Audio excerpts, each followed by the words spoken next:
Hey guys, it's Melissa here.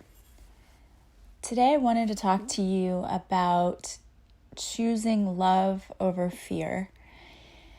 We oftentimes choose fear over love in our lives in different ways. We can do that with our personal relationships. We can do that in situations. There's so many ways we can do that. But I had a situation occur the other day, and this really made me think of this because I had not realized how much I sometimes choose fear over love, and that this is often what causes our blocks. We don't realize that we're blocking our own abundance when we choose fear, and sometimes we don't even realize we're choosing fear. So I want to talk about my situation, and maybe there's someone out there who can relate. So as you all know, relationships for me have not always been the easiest thing ever. And I know that a lot of it stems from childhood and from having that relationship that was really toxic. It caused me to put up a lot of armor around my heart. And it's been a process to try to remove that and to try to have more of an open heart. And it's so funny because I can immediately, when I meet with clients, I can immediately recognize that they have their heart closed off or that they need to open their heart chakra. They have armor around their heart. Me, not so much. I'm not so clairvoyant when it comes to myself. I don't always know what I need. So I'm a firm believer in, seeking professional help too. So there are people that I go and talk to myself because although I can see everything for my clients, I don't always see it for myself. It's like I'm too close to the situation or something. So I was having a discussion with someone, and if this is through text, which always complicates things a little bit more because you can't tell someone's tone through text. You can't really tell what their intention is. And the comment that was made to me just struck me the wrong way. I immediately took offense to it and thought it was something that was meant to be hurtful. Because my ego took over, fear took over. My fear took over, that this person is saying something negative about me. They must be thinking something negative about me. And so fear took over, and then my stubbornness took over, and I am a Taurus and totally bullheaded. I will be totally honest about that. So my stubbornness took over, my ego took over because I assumed that this, out of fear. And I didn't realize that's what it was at the time, honestly. I just thought, oh my gosh, this person just insulted me. And so then this conversation ensued where I'm like, did you just insult me? And no, that was not my intention. This is not what I meant. You're reading this wrong. You're reading into it something that's not there. And my ego brain is like, no, you just insulted me. And I'm trying to talk around yeah, this is the reasoning and this is why, and this would be insulting. And it went on and on, back and forth, stubborn, bullheaded people, two people just going back and forth, pretty much the whole evening. And it was the whole evening. I went to bed disgusted by the conversation and vowing to never speak to that person again. And as I went to bed, I thought, there's a lesson in this. This is happening for a reason. I'm not sure why, but I know just from past experience, whenever something blows up for me, it's always a lesson. The universe is always trying to show me something. So when I went to bed, I just asked, I said, please let me see what this is really about. Because I really don't feel like it's really about this argument. I feel like this is so stupid. It's a petty thing to be upset about, and there's got to be something deeper here. So what is this really about? And when I woke up, it was I had the answer. And the answer was just choose love. Just show this person compassion.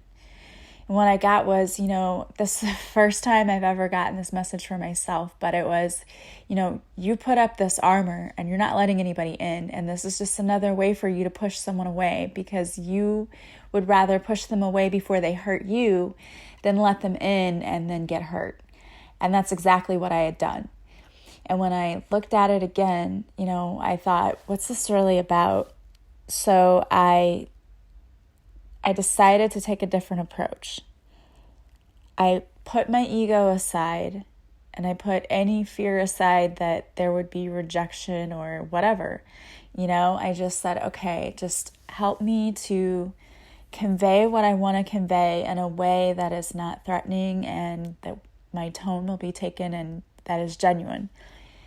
So I sat down and I just sent a message saying, look, I think, maybe I did misunderstand your communication. I don't know what you were really trying to say, but I'm willing to hear you out and I'm willing to see things from your perspective. And it was like suddenly the floodgates opened and the communication totally changed and shifted. And I'm not an advocate of go to bed angry and don't talk to someone, because I don't think you should do that, and I don't like that. But it was just, there was no reaching any kind of mutual agreement yesterday. I mean, it was just like butting heads, and rather than escalate an argument, I just decided to detach and come back to it and take the breather. And it was probably the best thing I could have done, because when I did that, that's when I said, okay, what's this really about? All right, I know it's not really about what we're fighting about. That's really stupid. It's not about that. So what's it really about? And what I heard was, you're not letting anyone in. You're pushing people away because, again, you're afraid that you're going to get hurt. So you let people in just so much and so far, and then you do things that push them away. And I know that I've done this in the past, not even knowing, because I'm like an overgiver, right? And I just heard somebody say the other day, and this was like an aha moment for me. Overgiving is another form of addiction, because you like the feeling that you get when other people like that you do things for them, but then you start overgiving and the people don't react anymore because they just get used to the fact that you overgive. And you become angry and resentful and frustrated. But it's actually an addiction. It's a form of addiction to be overgiving. And I never thought about that before. And it made sense. I was like, that was me. I would overgive in a relationship. But it's a form too of pushing someone away, because you give so much. Even though that doesn't seem logical, it is, because you give so much that the other person just starts to become bored. And it's like, okay, well, there's no, you're not challenging me. You're doing everything for me. And it's not a challenge anymore. And it does the opposite of what you're thinking it's going to do. And even though we have the intention of well, I want this person to be happy and I want them to want to be with me, we're actually doing the opposite, because when you're overgiving, and it's like you're a doormat, and I mean, how much fun is it to hang out with a doormat? It's not. And I can see that now, because in my last relationship, he was constantly trying to find out, well, what do you like? Let's learn more about each other. So I can see now where he was probably bored out of his mind, because I was not challenging him. I just did everything for him. You know what I mean? I was trying to be an overgiver. And that's not what men want. And so that was a learning experience for me, because I had no idea. I totally had no idea. And this is what I've done my whole life. And in this situation, but I realized too, where I was going with this was that it's kind of this also a way to push people away. Whether you're doing it or not, you're pushing people away. And so for me, I feel like it was another way for me to put up armor and to keep people at arm's length. Because if I let people in, there's a chance that I could get hurt. But the thing is, you're going to get hurt anyway because you don't let someone in. So this was another way of doing that last night, of having this whole, I have to be right. And I'm going to, I've preached and gone through this whole thing of setting healthy boundaries. Yes, it's important.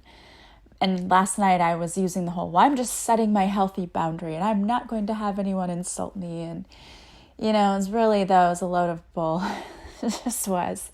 It's like, okay, he's not, they're not doing this as a means of insulting you. Like, you've taken this out of context and it's just a way for you to protect yourself.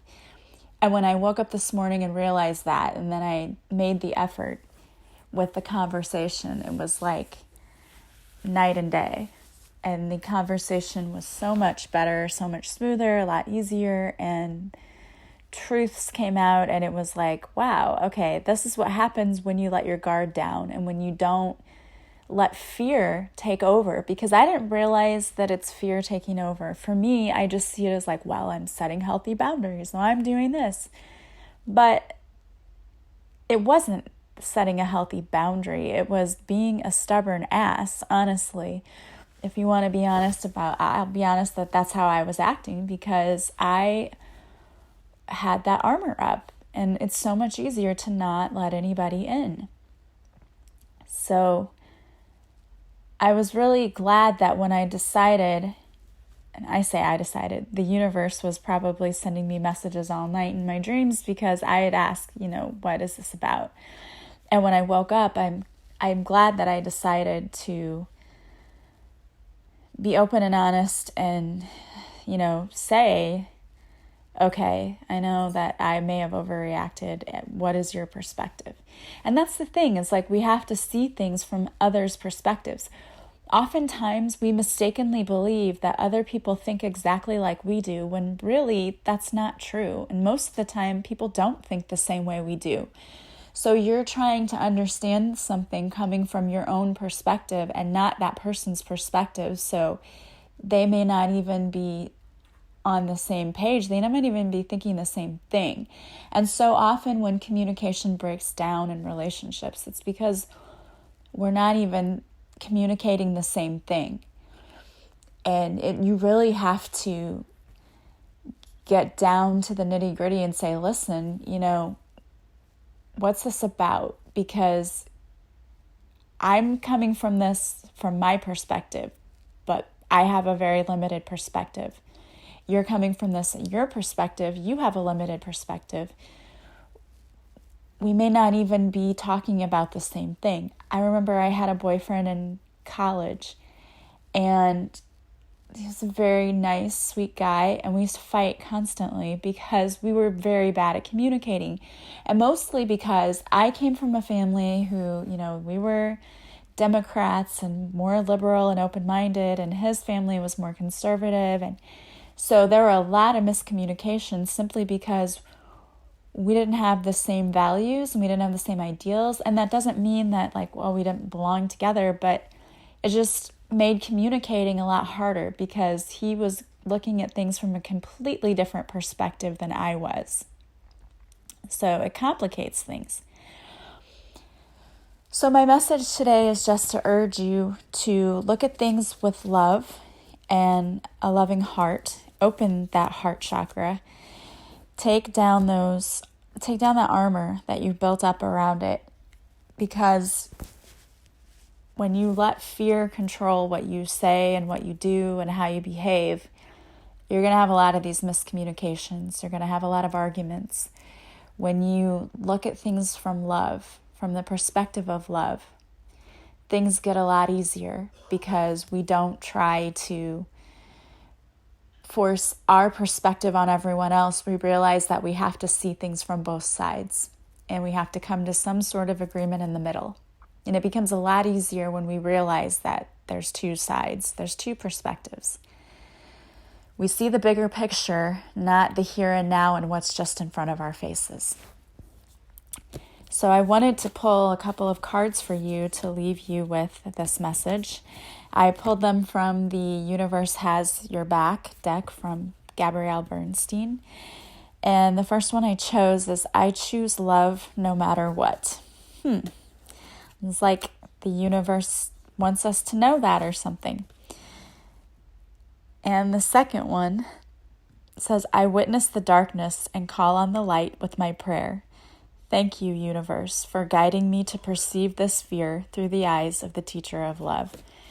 So anytime that you get into an argument or a disagreement with someone, or you come to a situation that you just don't see a solution for, I want you to take a step back and think to yourself, what's causing this? Am I not able to agree with this person because of fear? Or am I not able to think of a solution because of fear? And if I were to shift my perspective and look at this through the eyes of love, would I finally see a solution? Would I finally come to an agreement with this person? And I think that if you take a step back and look at the bigger picture, you probably would. So I urge you to stop relying on your ego, stop relying on fear to help you make your decisions. Start choosing love, and you're going to see a whole different perspective. So I hope that you guys are enjoying this podcast. If you like it, please share it with others. We want to spread our light as far and wide as we can. Everyone needs to hear these messages. If you would leave me some comments or stars on iTunes or whatever review you can do, I don't know on the other programs exactly how that works, but that helps others to find me, and I love reading your reviews, and I'm so thankful for you. If you're interested in learning how to shift your mindset even more, sign up for my 5-day self-love challenge. It is like a little sampling of what a purposeful pilgrimage is all about. The online course that teaches you how to shift your negative thought patterns, get rid of limiting beliefs, set healthy boundaries, so many other wonderful things in that program. So check that out. The 5-day self-love challenge is free. Once you subscribe, you will receive an email a day for 5 days, and each email has a different tool to help you learn how to love yourself more, to get rid of self-doubt. The first one has a meditation, then there's an EFT tapping in the second one. There's a mantra that I created, so many things that can help you. I now am also offering meditations on my website. You can purchase them, and once you purchase them, add them to your cart. It will take you to a link where the meditation is, and you will have it anytime, so you can listen to it whenever you want. I currently have one for chakra healing and one, the Tranquility Garden, just to relieve stress. And someone has asked me to do a healing meditation, so I'm going to be working on that this weekend, hopefully. And if you have any meditations that you'd like to see, please let me know. I'm always open to what you want or need from me, and I will be recording those. They're all going to be around $10 or so for you to purchase. So check that out on my website. Check out my website if you're interested in Reiki, card reading, or one-on-one coaching. I can help you if you're feeling lost or stuck or helpless. Just get a hold of me and I can book a session with you, and we can take a look at where your life is and where you're supposed to be and get you right back on track again. As always, I love you guys, and I hope you have a fabulous day. Sending you massive love and light. Bye-bye.